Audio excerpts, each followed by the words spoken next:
Good afternoon, everyone, for another exciting rendition of the Motor Vehicle and Transportation Committee. As always, I will be your chairman, Vaughn Stewart. I apologize to everyone for the slight delay in getting to this and for not making an announcement at the end of the committee. I had a really long hearing in judiciary that I had to do, but I appreciate everyone's flexibility to make it this afternoon. We've got five bills. Two will just be discussion only. Three we could entertain a vote on if the subcommittee so desires. One bill that we were going to take today that I think we emailed you guys out that actually we're not is HB 84. We got some late breaking news from appropriations that they had not voted it out as soon as they thought they were going to. We're secondary on that bill, and so we have to wait for them. And so I think we'll probably take that up next week. We voted that bill out last year, but certainly if you have any questions about it in the next week, let me know. Um, so we're going to start the agenda with HB 219, which is Delegate Addison's local bill on out-of-state vehicle plates. Obviously, everyone in here is very familiar with this topic because we also considered it last year from both Delegate Addison and also Delegate Naraki had a similar Baltimore County local bill. We, as you guys probably remember, turned Delegate Addison's bill into a study and a report that outlined some recommendations to us for how to move forward. And I emailed around that report to everyone. So I'm sorry if you didn't get it with enough notice to take a look at it before the meeting. I wanted to kick it over to Patrick to discuss the report and its findings because I think we'll be using that as a guide of amendments that we might consider to Delegate Addison's bill. I think probably what we'll end up doing, and I just spoke with Jackie about this, with Delegate Addison about this, is make it statewide. One thing that came through very clearly in the report is that this is really an issue of statewide concern. While I think Baltimore City and Baltimore County have some of the highest incidence of this, it's also very prevalent in Prince George's County and a number of other counties throughout the state as well.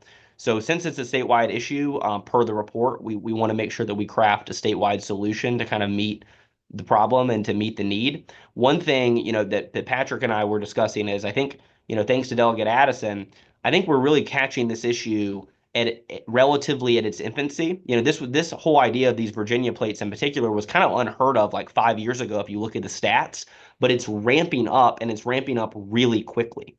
And so I think we're actually hopefully catching this at an early enough point that we can, make some headway this year at solving the problem. Because as we all know, this is really a safety issue.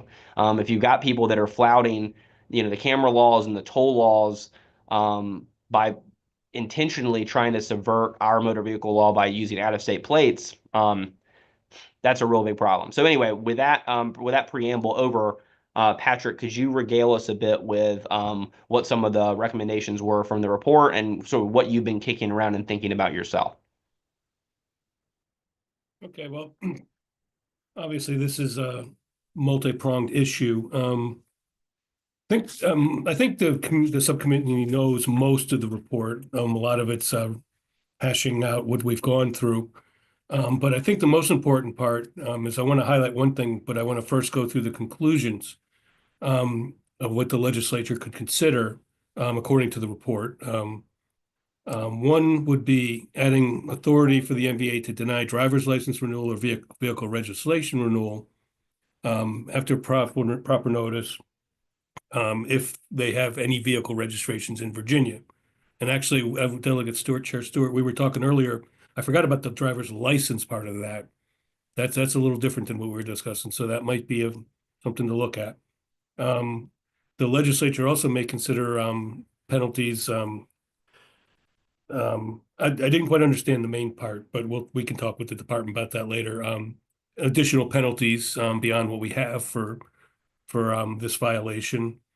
And then they suggest stricter compliance to display non-resident permits. That would help everybody, both the people enforcing it, the local jurisdictions, not knowing which, say, Virginia plates are legitimate there, say students or whatever. And that's something that I think they can consider. Now we have a draft, and maybe we could screen share and we'll send it out to everybody of an amendment. It's a very rough amendment, I warn you, especially you lawyers out there. It's not meant to be perfect, but it's meant to be for discussion. It's an idea dealing with kind of kind of modeled after how we deal with insurance laws and or insurance lapses, if you will, to when we find a plate, a Virginia plate that they suspect is improperly registered, that they would mail a notice to the registered owner, um, say 45 or 60 days, give them 45 or 60 days, whatever, to register. There we go. Might want to drop down a little bit. Yeah, right there. To properly register the vehicle or notify satisfy the Motor Vehicle Administration that the vehicle does not need to be registered in Maryland, in which case we would feed them into, as we discussed earlier, the non-resident permit process. And then if they do not do that, then we would start fining them, as we do with insurance, $7 per day for up to 60 days, which would come to 420. But if they did the proper registration, it could be a lot less than that. And then, of course, after that, we would go into the making them eligible for towing, removal, and impoundment, as is currently in the bill. And then one question I had for MVA, and I see Lisa and Matt on here, is in the report, in the chart, doesn't have page numbers, but in the chart towards the end when it's fees and fines comparisons, talks about Virginia, which I thought had repealed their $500 non-compliance fee. But it says now they must pay $600. So they just raised it. I just want a little clarification as to what Virginia is doing now at some point. It doesn't have to be today because this is just for discussion here. That's certainly something I can get to you. Thank you, Lisa. Thanks, Lisa. Yeah, and so I mean, I think the way to think about this, right, is we've got a couple of buckets here. Patrick has helpfully put together one piece of this, a couple of different pieces of this puzzle. The fine structure, basically the idea here is right now it's a $290 fine, but it's all at once. And so one of the suggestions in the report is give them a warning, give them some period of time to fix the problem. If it really is like an innocent mistake or someone in college or whatever, give them time to remedy the situation or notify MVA that this is not some sort of out of compliance situation, and then fine them by the day. So it's a gradual ramp up so that ultimately the fine is higher and ultimately there can be towing repercussions, but only after a large amount of notice to get there. Now, Patrick, before we get into questions, could you explain your idea a little bit about the MREM proposal?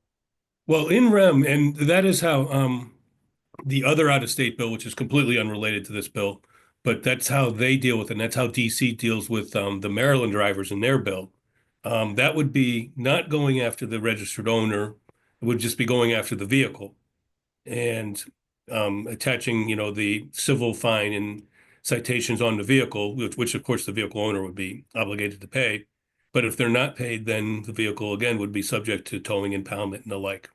Right. Yeah, it may just be a cleaner way to do this. If you attach the fines in REM directly to the property, then the fines are not paid, then you kind of have that more automatic nexus between the violation and the impounding. Is that fair to say? Yes. Okay. All right, great. But we're just chatting about this today. We've got a lot of different ways we can do this. I mean, I think that there's sort of broad agreement that there's a problem out there that we need to solve. That Delegate Addison has very helpfully kind of brought to the committee's attention the last couple of years. And now really the question is, we've got all these options on the table. What's the way that we can do this most effectively without being, overly broad or overly narrow? Delegate Trassa. Thank you, Mr. Chairman, and I'm happy with the direction this is all going in. But quick question, do we have, or is it in this bill? I apologize. A list of the reasons that one might have to have an out-of-state plates, or can we get that? You mean like the legal, legitimate? Yeah, you said like there's sometimes. I think that's in the report. Oh, Yeah, okay, I'll go back. I didn't get a chance to read the whole thing. Okay. Well, that's fair. We just sent it out, but yeah. Okay. Yeah. No, I think that's good. Thank you. Great. Delegate Zeller.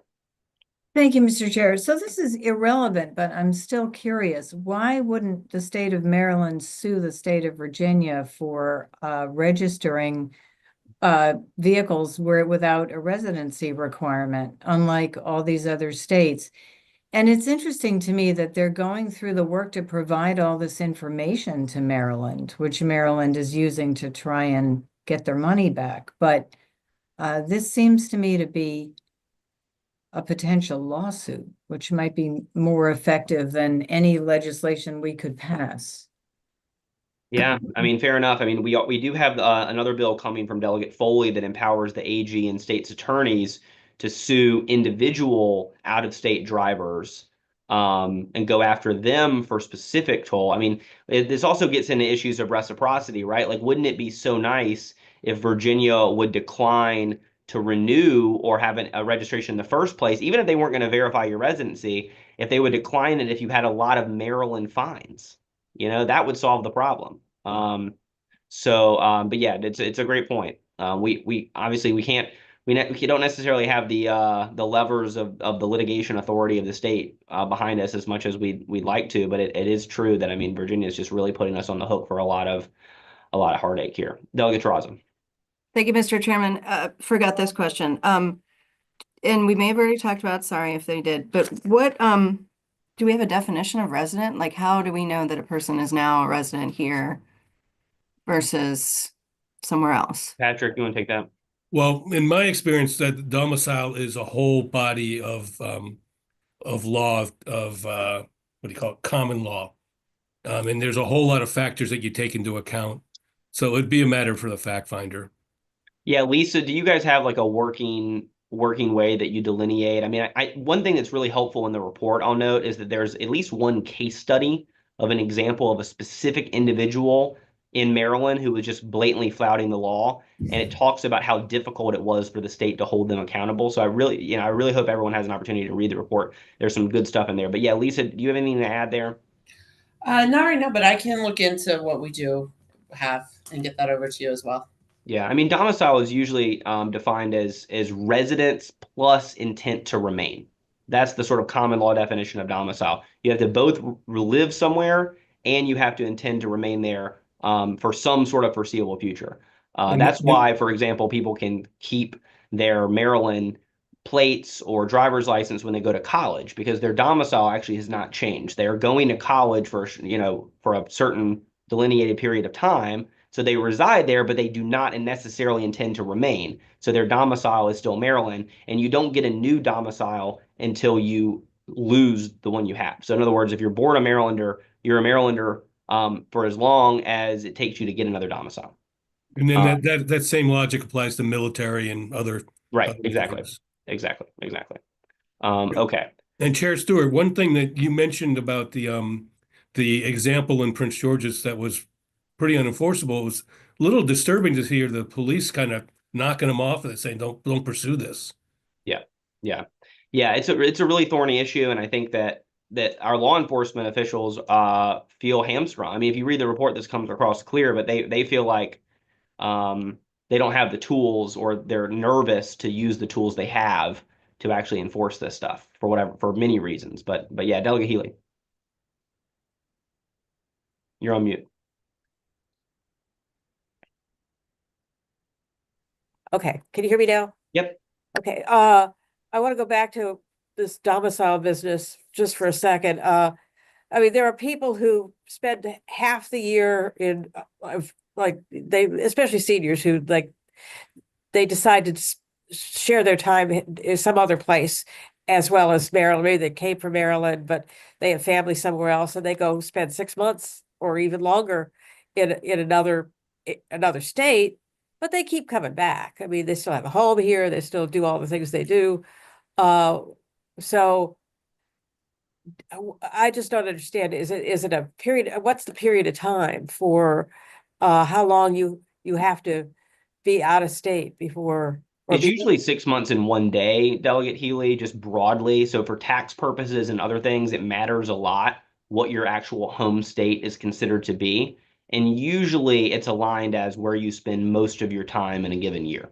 So if you spend 6 months in one day in Maryland, but then you spent a little bit less than 6 months in Florida. In that year, the federal and state government are going to be expecting you to file your taxes, for example, in Maryland. But if it was reversed the next year, then Florida would actually be the place where you would be a resident of. But I think your broad point here is a good one, right? Which is that our job here in crafting a bill that works is making sure we go after the bad actors. And we know that these numbers have spiked, right? So we know that more and more and more and more of these people, folks are signing up for Virginia plates intentionally to try to avoid any kind of automated enforcement or toll enforcement in Maryland. The numbers are going up dramatically every year. So we know that's happening. Our job is to try to parse this in a way that we don't catch, any or many people like you're describing, who are actually not doing anything wrong. They're just trying to live their life, and living their life means enjoying a little bit of sunshine in the colder months. Yep. Delegate Davis. Thank you, Mr. Chair. It's my understanding that they're doing it to avoid insurance also. Is that correct? Yes, that's right. Okay, so is there, my question is for Patrick, is there a way to somehow enforce this through insurance? Well, the vehicles, how does it work in Virginia? See, Virginia changed their law, and that was my question to Lisa, and she's going to check on that. Yeah, but I think what Virginia law says, what the report says is when you buy a vehicle in Virginia, you can either certify that you have insurance, which is what we have to do in Maryland. I know for anyone who's bought a car lately, you got to show them your insurance policy at the dealership or whatever, right? In Virginia, they say you can either do that or you can pay us right now a fine, basically. And I believe Patrick is right that they recently raised the fine. But that doesn't really solve this problem because it's not all about insurance, right? So like there are plenty of reasons why people would want to be invisible for the purposes of Maryland law while living in Maryland. So even if Virginia, closed the insurance loophole, they wouldn't necessarily solve the fundamental problem. Well, and not only that, Delegate Davis, the fact that these cars are registered in Virginia gives us no way to know that they're uninsured. MVA does know if Maryland registered vehicles lose their insurance, but they wouldn't know a Virginia registered vehicle, even if they're Maryland residents. I think I'm thinking a little further along regarding how they prove, how they prove that they're now Maryland residents. I think that's going to be difficult to prove. There are going to be so many loopholes. I think that's Well, what that's all of these questions are really good questions because they show how domicile is just a fact-specific situation. Military, student, 6 months and 1 day, all of these factors play in, and there's many more. So yes, it's a tricky question. And this is where that notice comes in and that day-by-day fine, right? That keeps us from getting in a situation where we're finding people large amounts of money when they have a legitimate reason to, basically have Virginia domicile, but they're present in Maryland all the time. So that's what we're trying to piece together here is distinguish that. It's tricky. Delegate Guy. Thank you, Mr. Chair. I still think I'm having trouble with the same issue, having a son in the military, right, who may be between different assignments or who may have an assignment overseas and want us to keep his car that I think now he has registered in Texas, but he's not here driving it. Or my graduate school son who's in and out for different reasons and going to symposium, but flying out of Boston. I mean, there's so many strange situations where people would have cars that would sit a while, but they weren't really doing anything wrong or trying to pull anything over on us. My youngest son wanted to go into the Peace Corps. I don't know if that's going to exist anymore, but let's say if he did and I held his car, do we have to go through the trouble of then changing all his registration if that car's not really is sitting in the driveway? Like, I don't know. So where are all the exceptions for students, for military, are they written in the bill? Because I can only see half the bill here on the screen. So. Oh yeah, sorry. Again, that's court doctrine that establishes domicile.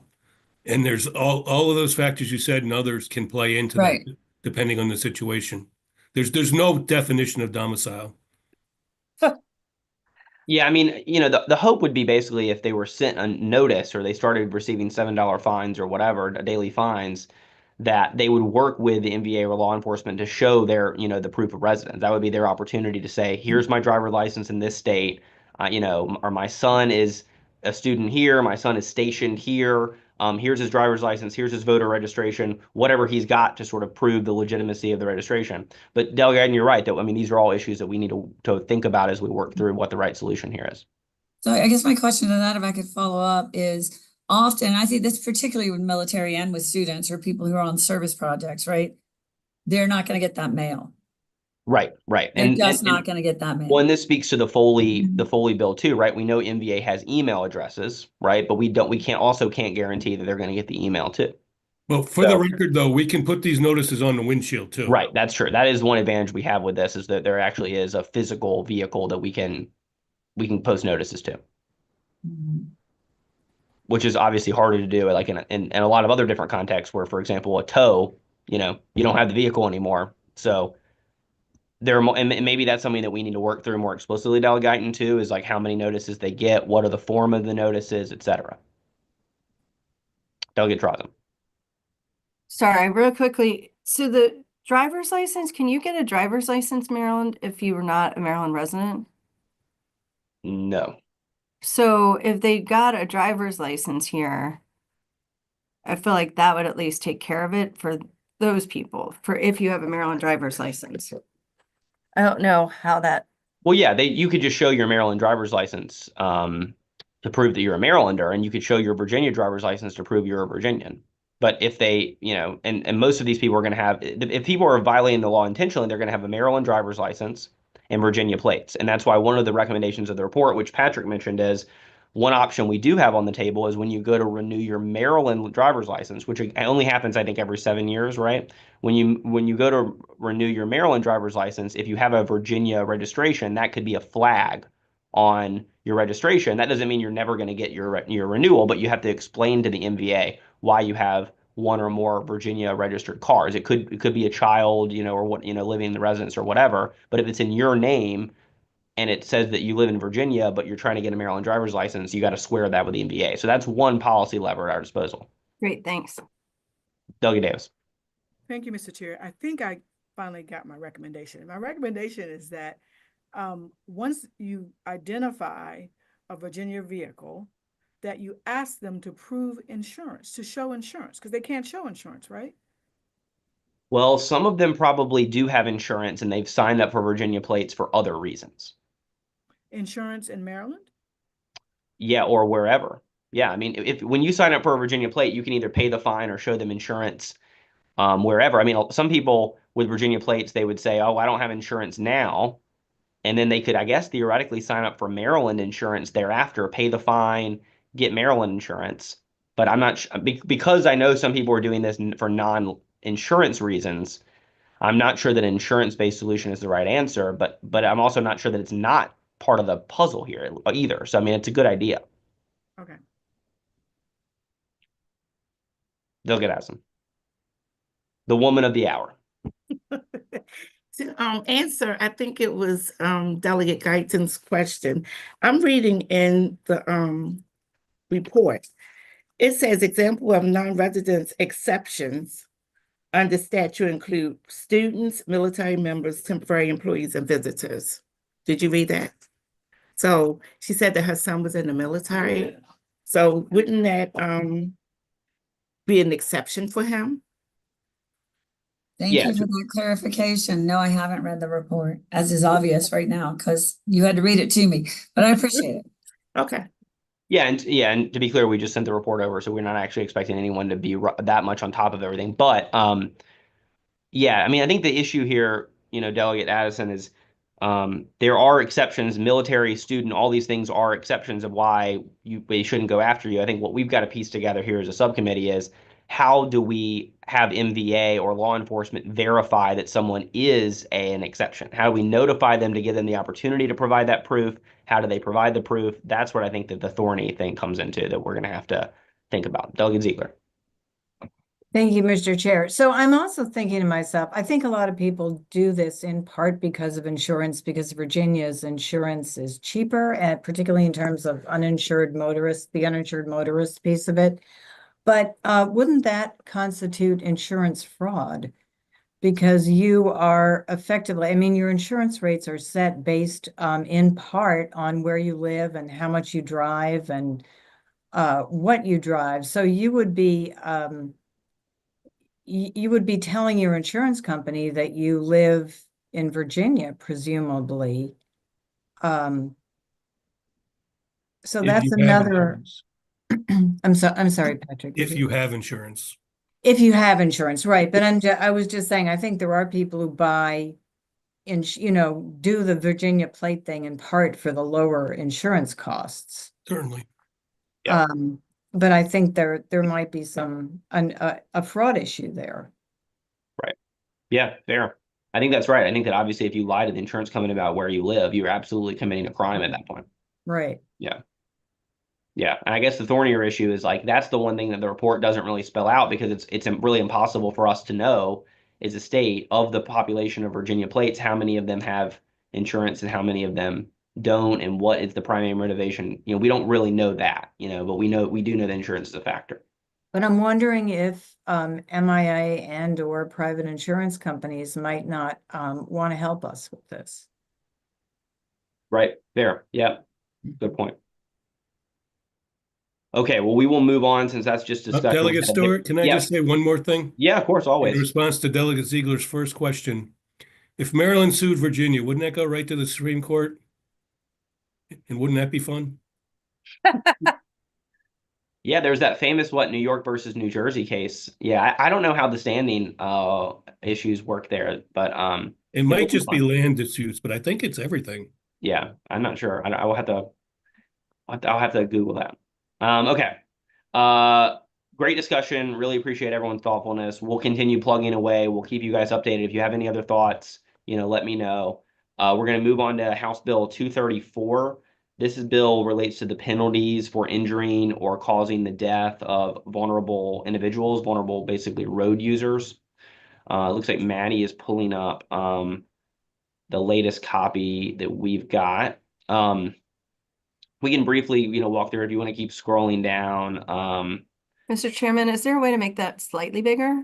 Yes.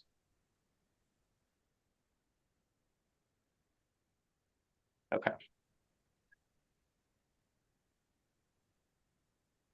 So keep scrolling until we see the altered text, Manny. Let's see. Oh yeah, so here's this is the amendment here. So we're going to add riding a golf cart into the definition of vulnerable users because it's sort of consistent. You're similarly vulnerable to some of these other examples here, like if you're on a tractor or on a motorcycle. So we're going to add golf cart. Especially since this committee legalized that last year. We did famously. Yep. And then keep going. And then you guys can see the imprisonment not exceeding 2 months or a fine. Okay, so really the reason for this bill is that as a subcommittee and as a committee and as a General Assembly last year, we passed Delegate Love's legislation. The Sarah, how do you pronounce her last name? Sorry again, Patrick. Sarah. Oh, Langenkamp? Langenkamp. Yes. So we passed the Langenkamp Act last session, which specifically used this same penalty structure for injuring road users in bike lanes. At the time, we did not extend it further out. This bill is essentially intended to align that same penalty in the code with these other types of injuries and death and fatal injuries that are substantively similar and probably should be subject to the same penalties. Patrick, did I misstate anything there? No, that's correct. Okay. Any questions on this one? Delegate Trottle. Sorry, I'm now forgetting this bill too, but is there an intent / negligence standard here? It's not a strict liability, is it? If you go above, this is existing law. Right. Maddie, if Right, you but can go up a little bit. since we're adding imprisonment to it, I was just making sure that we're this is not a strict liability. Well, actually, most motor vehicle violations are strict liability, but who is the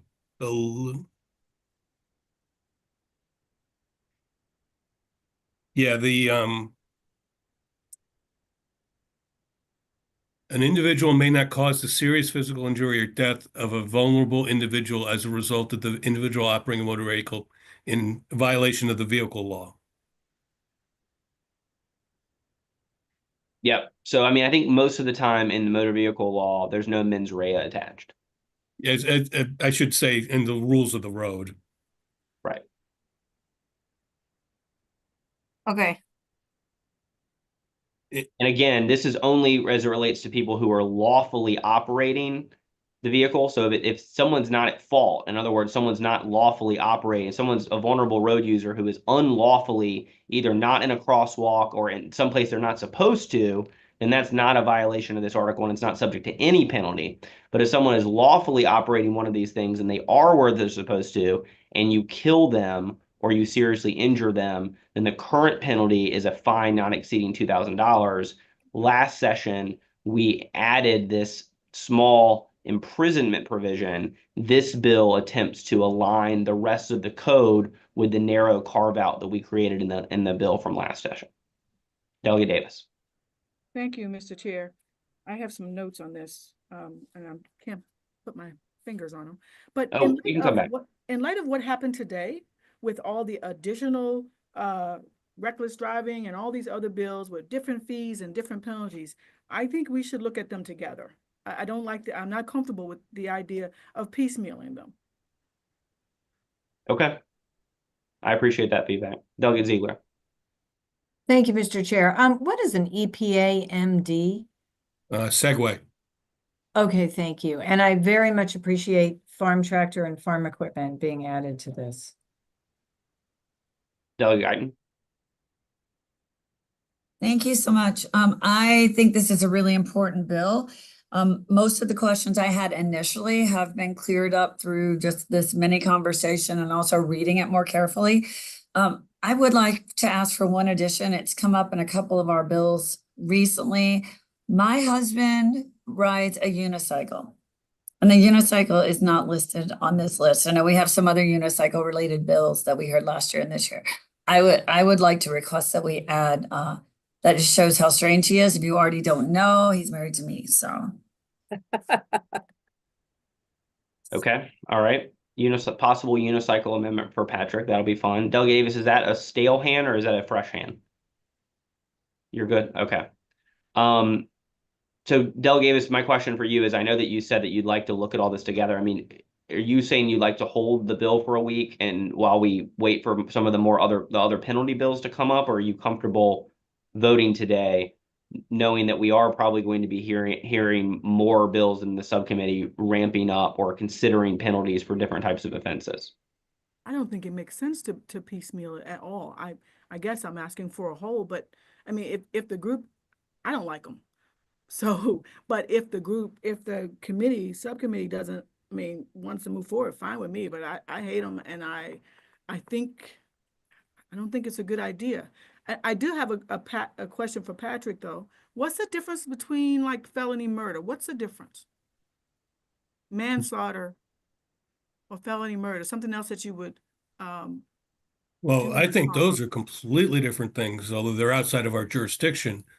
I think manslaughter goes to intent, perhaps negligence or something, or just bad acting, and you kill somebody. Whereas negligent homicide is when you might not even be the one who killed somebody, but you were involved in a crime.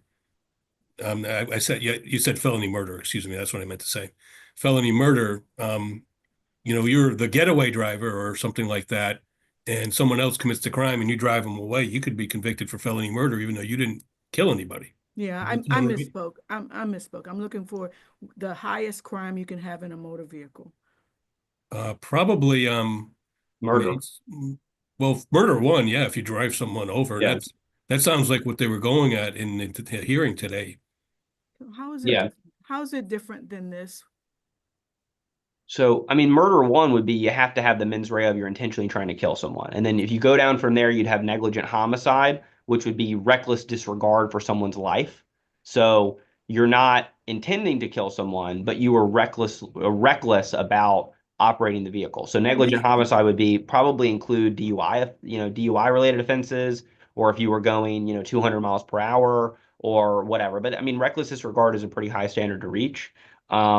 And then you get down to like just the simple negligent. You kill someone and it's simple negligence. And that's basically what we're talking. This is strict liability here, but I mean, essentially the idea is that if someone's operating a vehicle and you kill them, then there's probably sort of inherent negligence at play. So it is strict liability. Yeah, I think the entire motor vehicle, I mean, Oh. anytime there's a speeding violation or, you hit someone or whatever, you either did it or you didn't. Okay, we can talk about it later. Okay. All right. Well, let's go ahead and hold this though. Then, Delegate Davis, I know that your request to hold was not sort of full throated, but since we do have the unicycle amendment too, and I want to be respectful of people's time today, let's hold this. We can talk more about this bill offline. Yeah. And Patrick? Chair Stewart, can I ask to point out one other amendment we would need? Sure. It's right on the screen here. I think we need to, with the bill, with the imprisonment, we need to take out the individual charged must appear in court, may not prepay the fine, because that's covered by the imprisonment penalty. Oh, okay. Great. Sounds good. Okay. All right. So we'll hold on that one for a week. Okay, I have just one quick question about this, because in the past, I mean, I understand about they must appear, because that's been something that we've used over and over again. But our committee hasn't really dealt with taking people's freedom away from them in general, especially by adding new crimes that they could be going to jail for. And I have a discomfort about that. So I wanted to find out, because usually those bills kind of go to judiciary. So, and they would deal with that kind of stuff all the time. But I'm just not comfortable. I share some of Delegate Davis's concerns about it, and I'm just not there yet. Okay. I may get there, I may not, but Patrick, I don't remember us talking about adding like jail time to any of these things before. Well, it's a great point, and you're right. Historically, that has not been the case, but now it's changed. Okay. Under a Okay. year in jail comes here. We did, Okay. yeah, and we did this last year. So this is modeled. I mean, we're basically just aligning this with the rest of the code, but we did this last year. Okay. All right. Well, I'm sure there will be more points, and we can definitely discuss more in the future. Let's hold for now and move on to HB 375. This is the bill from Dana Jones on bicycles, play vehicles, and yes, unicycles on sidewalk. This is a pro unicycle bill. The other one did not come in pro unicycle, but maybe we'll change it. This one is explicitly pro unicycle. So we did have this. Did this before, right? Last year? Yeah, we had this last year. I think we've passed it a couple of times. Yeah, we've had this last year. Yeah, I think it passed, overwhelmingly on the House floor before. But basically, the idea is just that you would set a new statewide standard for whether or not riding these types of vehicles are legal on sidewalks. But localities could still, if they wanted to explicitly ban the use of any of these vehicles on sidewalks, they would still have that prerogative, but we would set a new state baseline. Delegate Raza. I just want to say I'm comfortable with this bill and I'd love to vote it. Okay, Patrick, were you going to say something? No, I'm just saying, Okay. just like you said, it's flipping the Yeah, it's just Flipping the it's flipping presumption. basically flipping the default. And I don't like that too. Okay, all right. So do I hear a motion? Move favorable. Second. Any other further discussion on this bill that we have voted out previously? Okay, all those in favor, please raise your hand or say aye. Aye. Aye. Any opposed? All right. We're looks like going that to one- amend it. Yeah, I think we're going to hold off on any of the amendments for now. Yeah. Okay. We're going to move on to House Bill 463, a bill from Delegate Edelson related to roadway safety driving education. There are also no amendments to this one, I don't think. Oh, there is an amendment to this. Oh, there one. is an amendment. Okay, yeah. Yeah, Patrick, could you walk us through what the amendment does? Excuse me, yes. This is a bill that put in a requirement for a 3-hour roadway safety driving education program, changed the requirements for the program, but it came in too broad. And I think the amendments are NVA's amendments. They came in too broad, and it was affecting an alcohol awareness program, whatever it was called, alcohol education program. That's really for, people who've had problems with their driver's license and gotten citations and alcohol problems, whatever. But it just strikes that out of the bill, and now it pretty much applies it to for people who are licensed in foreign countries before coming to Maryland, and therefore don't have to go through the 3-tier system, the learner's permit, and military also get their license from the military. Right. Yeah, Matt, if you could scroll down a little bit so everyone can see sort of what we've done here. Okay, we struck this part and keep going.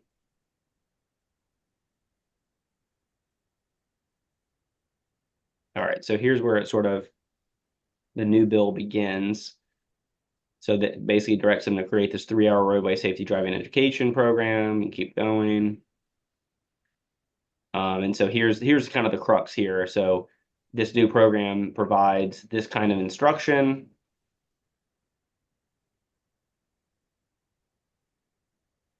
And yes, as Patrick said, this is sort of aimed at a relatively narrow group of would-be drivers who neither have been licensed in a state before, who obviously have a laxer level of education they have to go through because presumably they did their education in their prior state.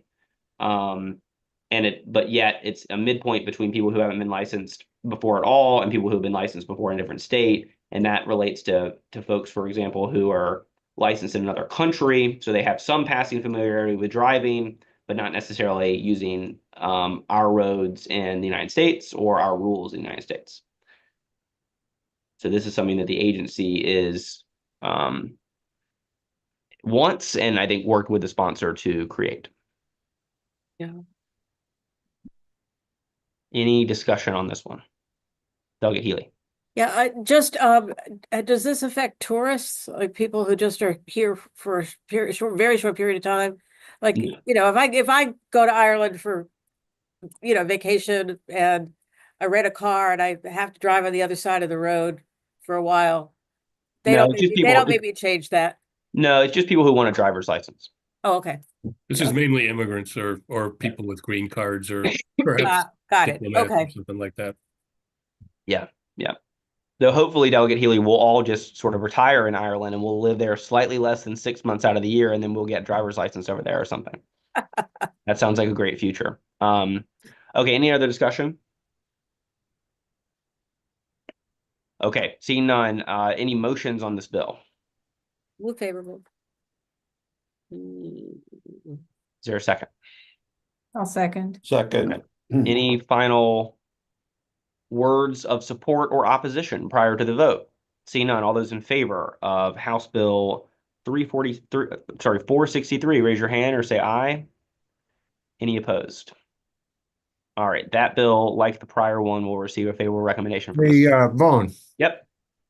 did you move the amendment first? Oh, you're right. You caught me. Okay, yeah, let's I'm glad that we've got the watchman here, on the prowl. Let's move the amendments. Is there a motion on the amendments? So moved. Second. Second. All in favor? Aye. Raise your hand. Okay, amendments pass. All right, now on the bill as amended, is there a motion? Move the bill as Move amended. the bill. And there's a second. Okay, all in favor of the amended bill, raise your hand or signify by saying aye. Any opposed? Okay, thank you, Delegate Jacobs. That will officially now actually receive a favorable recommendation from the subcommittee. We'll move on to our last bill of the now sort of evening. This is also going to be discussion only for now. This is Delegate Ziegler's 470. We also saw a similar version of this bill last year. My attempt in explaining it is that basically right now, under Maryland law, this relates to, of course, these this persistent and I think increasingly pervasive problem. It's a little bit analogous to the issue of the Virginia plates, right? Where you got people who don't want to have to pay tolls. They don't want to get speed camera violations. And so they're going on Amazon and they're paying $30 for some type of basically plate obstruction device. And sometimes it's a gloss or a film where it kind of looks based on certain angles like they're complying with the law and not obscuring the plates, but in reality, when the camera goes to try to take a photo of the plate, it doesn't work. So the goal here is to go after those folks and to try to stop that kind of behavior from happening on Maryland roadways. And what Delegate Ziegler's bill here in its kind of like initial version here does is it takes out a mens rea requirement and intent language that's in the bill, and instead says that that they can't use they can't either obscure or modify a plate in a manner that prevents identification. And so I think that we've got some possible amendments. Patrick, do we have those drafted yet, or are we still working on those? I don't think we have amendments on this one yet. Okay. This is the one where we had the old bill we wanted to take a look Right, at. exactly. Yeah. So we did identify an old bill from 2011 that kind of has some similar language. And so this is that bill. So if you can scroll down a little bit more, Maddie. This is from Delegate Frush. We'll give her flowers. Delegate Frush from way back in 2011. And I think she got at something that I think is helpful to think about here, which is she actually defines these devices as registration plate covers. And she provides sort of a definition of what that means. She said it's any tinted, colored, painted, marked, or illuminated object designed or functioning to obscure a block. So here's the core issue with this sort of basic idea is I think that there's serious sort of trepidation, consternation about, primary offenses versus secondary offenses just in general in Maryland right now, and there's bills going both ways on this topic. And so here we have to be careful about balancing two things. On the one hand, we want to make sure that if people are actually doing something on purpose to block the numbers on their plate, presumably to try to disobey the laws, we want to make sure we stop that behavior. But we don't want to unintentionally pull in a population of people who, because they have a Washington Commanders or a UMD Terps, vanity plate or whatever, is obscuring part of their plate. And Delegate Juanita Fisher, back in 2019 or 2020, actually had a bill to make the sort of unintentional obscuring of plate with a vanity plate a secondary offense. And I think, those of us who were here, I think, all voted for that. And so what Patrick and I have been discussing is there a way that in code we can separate these things out and basically say, there's one violation, or, it is a violation to have someone who uses one of these plates, one of these devices that it's designed to do this, and that is a separate act with greater consequences in some way than the use of a Washington Commanders plate that it unintentionally obscures it. And can we preserve Delegate Fisher's intent, which is to make sure we don't have unnecessary or improper law enforcement stops using license plate covers as a pretext to try to search people's vehicle, et cetera. So that's the kind of debate here. We've got like bad behavior on the other hand, but we also want to be protective of folks and make sure they're not harassed by law enforcement on the other hand. So wanted to put this on the agenda just for discussion purposes only. We don't have any amendments drafted yet, but that's the kind of discussions we're having. I just wanted to give you guys an opportunity to weigh in so we can figure out what the best solution is here. All right, let's go to Delegate Ziegler. So, I spoke to the police chief who had to leave but was going to testify on this bill. He said he had never written a ticket for an obscured license plate, although he had seen many of them in his life, because intent is so hard to prove that there's just no point. You're just setting yourself up for a lot of work for no reason. So there are a couple of things I really like in 310. I like that it prohibits, oh, wait 1 second, sorry. Running out of juice here. It prohibits selling or advertising for sale such a cover, which I think is, why not do that while you're at it? But I do want to be careful that we don't put back something that is as tricky as intent. I do really like the idea of just saying, you have to have a license plate and we have to be able to read it. The end. We don't care. Did you scrape it off? Did you drive through mud? Do you love the Commanders? I don't care why. So Okay. that's my 2 cents. Yeah, that's helpful. Yeah, and I think that's exactly right, right? Like, having intent in there, how is a law enforcement officer ever going to know when they see one of these covers, next to them at a stoplight? How are they ever going to know that they intended to do it? They weren't there when it was put on, so yeah. Yeah, good points. Thanks, Delegate Ziegler, for that, and of course for the bill. Delegate Healy. Yeah, just in addition to the description of these obscuring things, lights and markings and stuff, back in the day when we were talking about the original camera enforcement, I went online, as Professor does, and see what was out there. And there was a lot of stuff advertised online, including things that you could operate from inside the vehicle, and it would flip the license plate down when it was going by camera, and then it would go back up again. And clearly that's a deliberate act, but I don't know if that even exists now, or that was just something that somebody had an idea trying to sell it before these things became so ubiquitous. Yeah. Well, I think that highlights something that Delegate Ziegler said and that Delegate Frush in her tenure identified, which is that maybe the way to get around some of these concerns about police stops is to try to go after the merchants who are selling these devices. So yeah, that's, it's good to think about. Delegate Guyton. Thank you. I'm thinking about this one really hard because I want us to do something on this issue. I think it's really important, and everywhere I drive nowadays, especially around Annapolis, it feels like, a third to a fourth of the cars have some sort of cover on their license plate, the orange ones.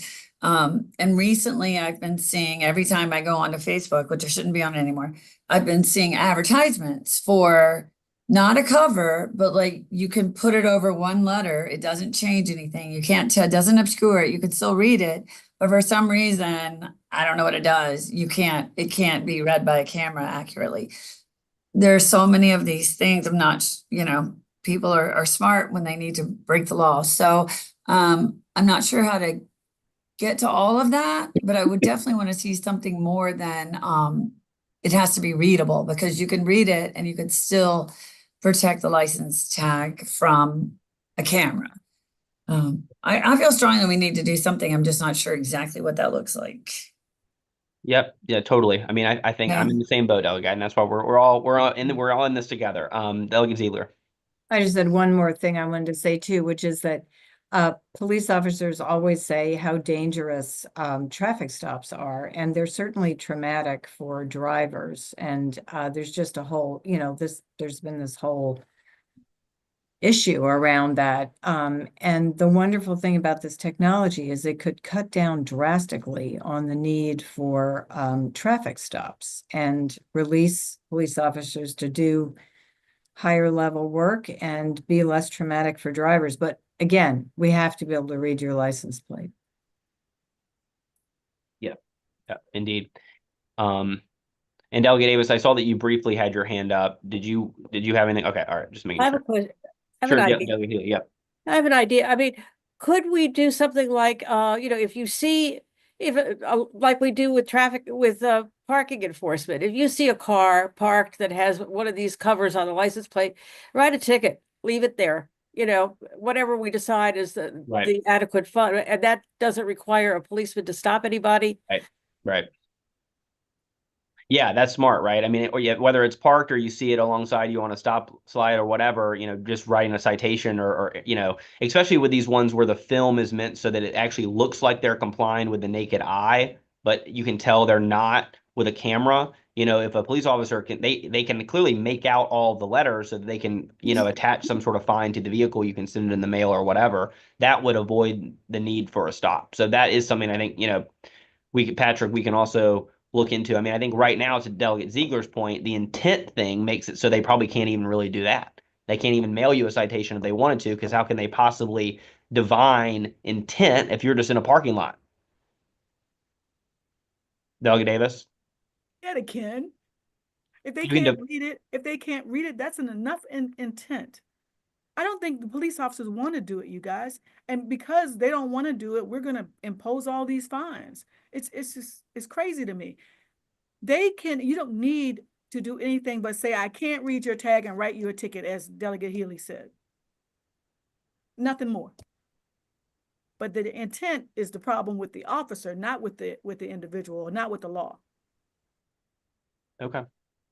I appreciate that. And yeah, maybe it might be helpful to have, to try to, arrange for one of the proponents in law enforcement to sort of help us walk through exactly, the impediments to writing the tickets now for our next meeting, or, next time we take this up. Okay. All right, awesome. Well, I don't see any other hands. Last chance to vent your praise or frustrations for the chair. Seeing none, we are adjourned. I will see all y'all tomorrow. Thanks for all your hard work and persistence as